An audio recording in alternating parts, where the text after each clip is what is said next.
இந்த உலகத்தில் இருக்கிற எனக்கு முன்னாடி தெரிகிற அத்தனையும் விசேஷமானது.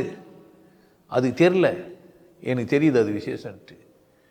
அப்புறமா என்னை எப்படி அவமானப்படுத்த முடியும், என்னை எப்படி இழிவுபடுத்த முடியும்?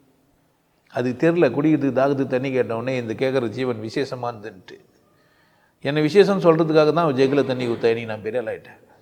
அவள் எங்கே? என்னை இழிவுபடுத்தினவன் எங்கே? இல்லை.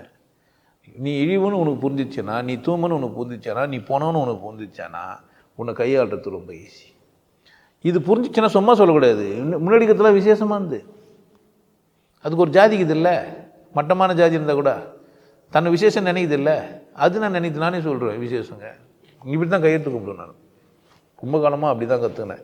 எப்போது நான் சாமி கும்பிடும்போது முதல்ல, அதாவது எனக்கு கடவுள் தெரியாத காலத்தில் தெய்வ வழிபாடெலாம் இருக்கும்போது இப்படி தான் கும்பிடுவேன். எனக்குள் இருந்து என்னையும், பிறருக்குள்ளிருந்து அவரையும், என்னிலிருந்து அவரையும், அவரிலிருந்து என்னையும் வழிநடத்தும் கடவுளே என்னை வழிநடத்து, என்னை கொண்டாட்டமாக வைத்துக்கொள், எனக்கு துக்கம் வேண்டாம் அப்படின்னு நான் வேண்டேன். புரியுதா? என்ன பண்ண முடியும்?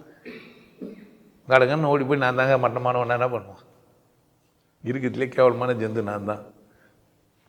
அதனால் பெத்தியார் உங்களுக்கு இழிவுபடுத்த முடியாது இருக்கிறதுக்கு நீங்கள் என்ன செய்யணும்? நீங்கள் ஒரு போனோன்னு புரிஞ்சு வச்சுக்கணும். என்னான்னு புரிஞ்சுக்கணும்? நீங்கள் போனோம், பிறரால் தான் நீங்கள் வாழ்கிறீர்கள்.